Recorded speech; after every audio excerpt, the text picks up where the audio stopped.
Welcome to ধন্যবাদ বউয়ের দোয়া ক্রিকেট টিমের জন্য।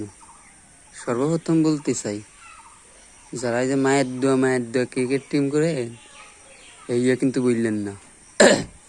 আমি আগেই বলে রেই রে, মায়ের দোয়া হইবে না, এটা হইবে কি বউয়ের দোয়া ক্রিকেট টিম।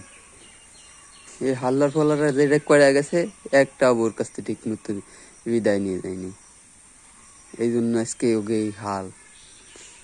আর হালের এই হইছেটা কি, এ কিছুই না। একে টার্গেট আছে 9900-2000 সাল, এই জন্য এই অবস্থা। এখন তো গেছি শিক্ষা সফরে, সবার সাথে শিক্ষা টিক্ষা শেষ, এখন শুধু শিক্ষা দিতে বাকি আছে ইউএসএর সাথে। তাই একের সাথে 2-3টে ম্যাচের আয়োজন করছি, সে একের সাথে শেষ শিক্ষাটা নেই। এই না হলে আর বিশ্বকাপের প্রস্তুতি কেমনে কি হইবে। বিসিবিও একটা বুদ্ধিমান লোক, দেশে খুঁজে পাইছিল একের। আমার বাঙালি দাদারা মনে হচ্ছিল কি পাইছি নরম দরম, এমন পিটাই গে ফাঁসার ছাল উল্টে ফেলাম। ও মা, অহন কি শেষ পর্যন্ত যাই দেখে যে নিজের ফাঁসার ছালই নাই রে মিয়া। ডেলি ডেলি একটা জিনিস কি আর ভাল লাগে? কি বলবো আর, এরা তো আর জিততে যায়নি। এরা গেছে মিয়া ছোটখাটো একটা পিকনিক করতে।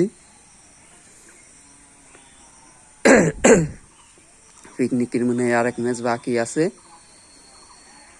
যাও, বউয়ের দোয়া ক্রিকেট টিমের জন্য আবারও শুভেচ্ছা রইল।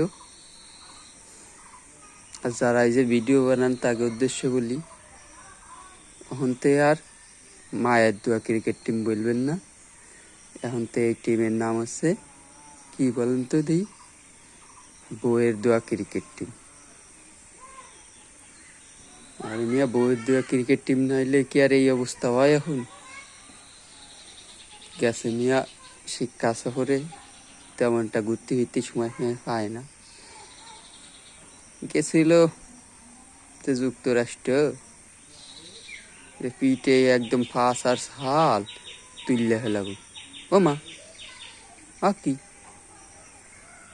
এখন দেখি যে নিজেকে ফাঁসার ছালই নাই। যাই হোক, এই জায়গাতে আবার ঘুরে দাঁড়ানো হবে, অনেক শিক্ষা পাইছি আমরা।